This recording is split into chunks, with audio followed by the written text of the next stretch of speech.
Hello and welcome to Mr. Burns' Workshop.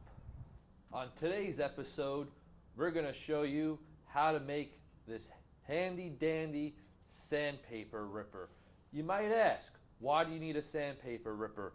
Well, if you've ever tried ripping sandpaper before, you get what this example A looks like. You get all of these jagged edges. But once you make this handy dandy sandpaper ripper, you're going to be able to rip that sheet of sandpaper into 4 identical sizes with nice straight edges on all 4 sides.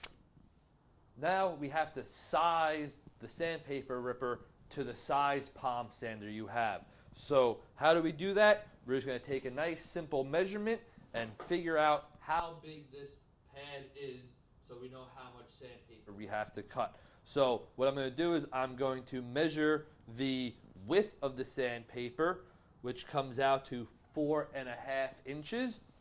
And now we're going to measure the length of the piece, which comes out to 4.25 inches. I want to add 1.25 inches to that length measurement. This way we have enough sandpaper to roll around this edge and get secured by the locking mechanism. If we cut it to 4.25, it's going to be the exact size of the sanding pad and it's not going to lock into place. It just so happens our piece of sandpaper here is 9 inches in width. So half of 9 is 4.5. That is the width of our sander. This piece happens to be 11 inches long. Well, if we take our 1.25 inches, add 1.25 inches for the locking mechanism, we get 5.5 inches. Half of 11 is 5.5 inches. So out of this one piece of sandpaper, I can get 4 pieces that will fit my palm sander. Ripped by hand. Notice the jagged edges. It's not uniform on all 4 sides. If we take example B right over here, we have a nice uniform rectangle to go onto our palm sander. So I'm going to show you why this happens. We have example A and example B. I know I want 4 equal pieces, so I'm going to take my sandpaper, I'm going to fold it in half, and now I'm going to tear along that fold. And now you can see I do not have 2 uniform pieces. I'm going to lay them on top of each other, and now I'm going to fold it again, and then I'm going to tear it. And that went even worse. So I wanted 4 equal sized pieces, and I do not have that. Well, now for example B, I'm going to use the jig. We're going to take the short end of our sandpaper, put it against edge number 1, slide it underneath the tensioner, put it flush along edge number 1, apply pressure, and proceed to tear. Now I have 2 uniform pieces. I'm going to stack them on top of each other, slide it under our tensioner again, but this time I'm putting the short edge along number 2, put enough tension down, and proceed to tear. Now you'll see we have 4 uniform pieces that will fit our palm sander compared to the 4 pieces that we're going to discuss the tools needed for this job. Well, no matter what job you're doing, you always need a pencil. Second, we're going to need to be able to measure. I'm going to have my tape measure, or if you don't have a tape measure available, a ruler will do the job just as well. Next, after that, we're going to want some sort of a right angle device. You either use your speed square or your tri-square. I'd also like to have a clamp so I can clamp my workpiece to my table. And now we're going to need some sort of saw. You could either be using a regular hand saw, a circular saw, a table saw to cut the material, and then now we need something to assemble it. So we're going to need a drill with a couple different size drill bits, and then we're also going to need an impact driver to drive those screws in. I scoured my workshop and I found a scrap piece of 3/4 inch plywood that I'm going to use to assemble the handy dandy sandpaper ripper. I acquired another full sheet of sandpaper, and we're going to measure the length and the width of this sandpaper and add 2.5 inches to each measurement, just so we know we make our base oversized. I measured this before. It is 11 inches in length, and it is also 9 inches in width. So we're going to add 2.5 inches to each one of those measurements, and that is what we are going to lay out on our board here. I'm going to use my tape measure to mark my rough measurements real quick. So I know 11 plus 2.5 is going to be 13.5 inches. And then I know I want to be 11.5 inches wide, because that's 9 plus 2.5. So now I'm going to go on to here, and I'm going to mark 11.5.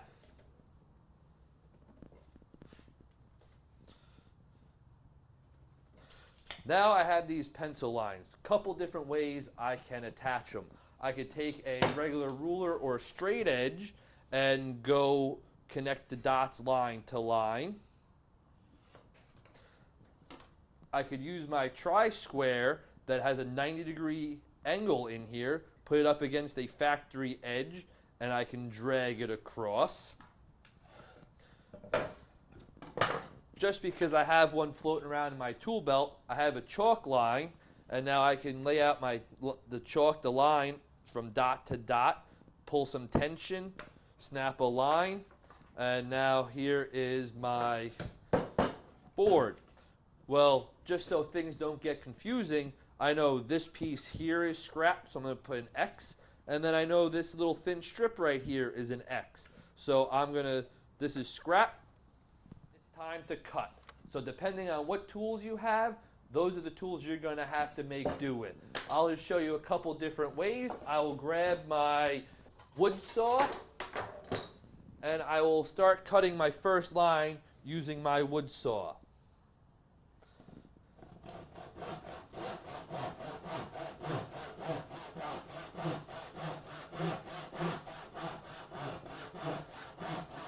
This is a slow process, but it will get the job done. I'm going to use the circular saw for this task. Real quick, some safety on the circular saw.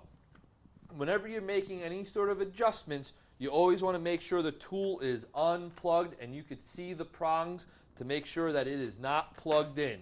Secondly, you always want to make sure the guard retracts into place. If this guard does not spring back, that means you're not supposed to use the saw. It is a safety hazard. You do not want this guard to get stuck and all of a sudden you catch it across your thigh and you cut your leg open, or this guard gets stuck, you put the tool down and the blade's still spinning, and then it becomes a race car across your shop. So you always want to make sure it's unplugged, your guard is free and returns back to its normal position. And now we're going to cut. Now that I'm ready to cut this piece, I have to clamp it down to the workspace. The circular saw is a two-handed tool, so I do not want to hold the piece of material with one hand and proceed to operate the saw with my other hand. So what I'm going to do is, since clamps are going to get in my way and my workbench is sacrificial, I'm going to take my drill and I'm going to drill 2 holes through the plywood. And then I'm going to put a screw into each one of those holes. And that way my project will be clamped down and I don't have to worry about my circular saw getting caught on a clamp. Now that it's attached, my saw is still unplugged. I need to set the depth of my blade. So I have this blade height adjuster on the back of the saw that I'm going to loosen up, and now the shoe moves freely up and down. I only want 1/4 inch of the blade sticking out past the bottom of my material. So that means I'm going to lay my saw up onto the wood, retract the blade guard out of the way, and now I'm going to make sure that I only have 1/4 inch there. I'm happy. I'm going to lock it in place, let the blade guard retract, and now I'm going to plug in the saw. Now that we're ready to make the cut, I'm going to pull the trigger and let the blade spin up to RPM before I make contact with the material.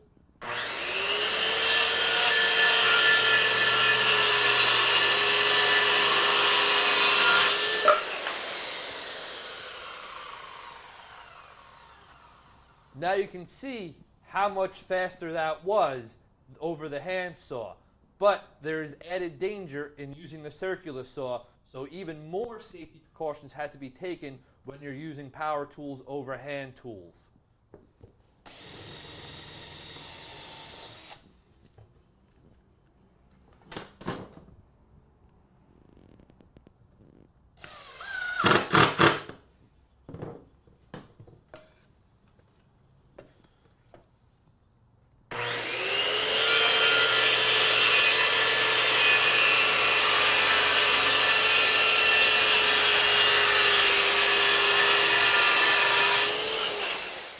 So now we should have 4 pieces in total.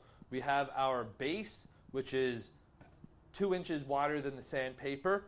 Out of the scrap material that was left from this piece cutting it, I made 2 end stops that are 1.5 inches wide, and they are the same exact width as the board.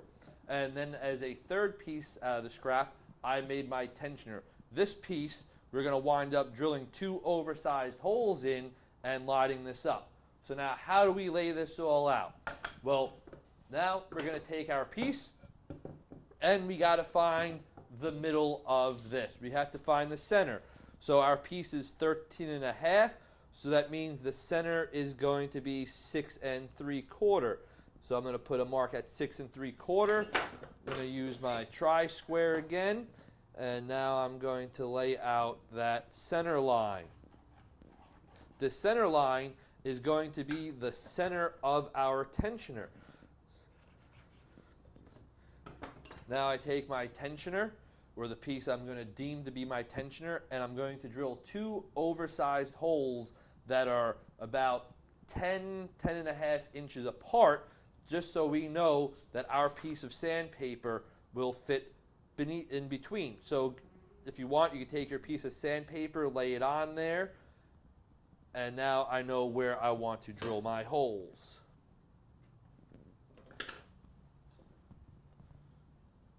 Our hole placement is located, so now I'm going to proceed to drill a pilot hole through each one.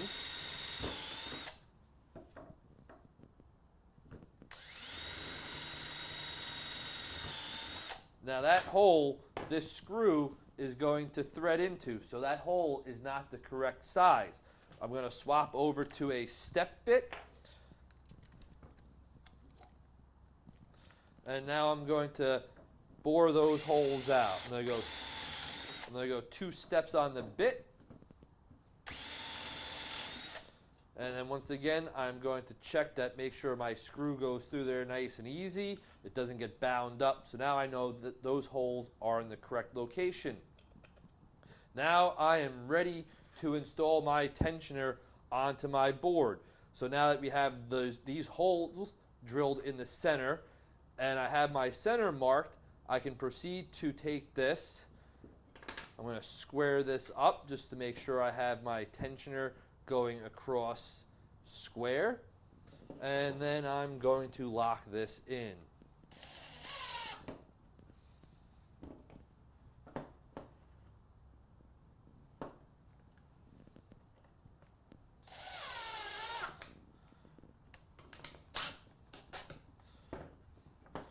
Okay, tensioner is now in place. It has movement up and down, so our piece of sandpaper can fit under it. Now, since we know this sheet is 11 inches, half of 11 is 5.5. So our first stop block, we are going to place 5.5 inches from this outside edge. Take our tape measure, and now you're going to go from this outside edge right here to the inside edge of your stop block, and we want that to measure 5.5 inches. So I take my tape measure, I'm going to measure at the extreme bottom, and then I'm going to measure again right up here at the top. Once I have 5.5 at both, I know it's in the correct location, and now I'm going to take 2 screws and lock this in place. I like to put 1 screw in and then recheck my measurement over here just to make sure that the piece didn't twist while it was getting tightened into place. So now we have 5.5 inches from this outside edge to this inside edge. We need a block on this side. So outside edge to inside, outside edge to inside, and now that is at 4.5. I'm going to take 2 more screws and lock this in place.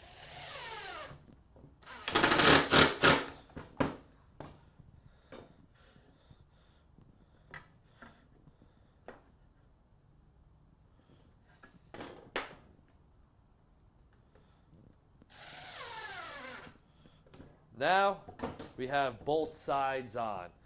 One last step before we get tested out. We have to label our edges so we know which side to put where. So we're going to label one side number 1, and then the other side number 2. So that way we take our sandpaper, we're going to slide it under our tensioner up against number 1, push down, tear our piece of sandpaper. We're going to lay it on top. We have 2 equal sized pieces. Now we're going to take the short edge again, go underneath the tensioner, press it up against edge block number 2, press down, apply enough tension that when you pull on these sheets of paper, they don't shift off of that edge. And now you're going to tear that. Now we should have 4 identical pieces of sandpaper compared to when you hand rip it, you get something like this. As a recap, we successfully made a sandpaper ripper. Now we ripped sandpaper. Let's see how it fits. What we're going to do is undo these locking tabs, slide off that old piece of sandpaper, and now we're going to take that new fresh piece of sandpaper we just ripped, and I'm going to put it into the front jaws. But I'm not going to wedge it all the way in there. I'm going to leave it out, just catching the edge of the sandpaper. I'm going to do this so now I make sure when I roll it over, I can get enough excess on the back side that I can slide this in under the mechanism nice and easy. I'm going to slide that in as far as it goes, lock it into place. Now, if you see, I have all this excess material right here. There's a gap. I don't want that. What I'm going to do now is unrelease the front mechanism, and I'm going to proceed to work out that excess material and lock it in snugger through those front jaws. Now that that material is in there, I lock the jaws in place. Now I have a nice snug piece of sandpaper on my palm sander with 3 more ready to go. Thank you for watching Mr. Burns' Workshop, and stay tuned for more projects.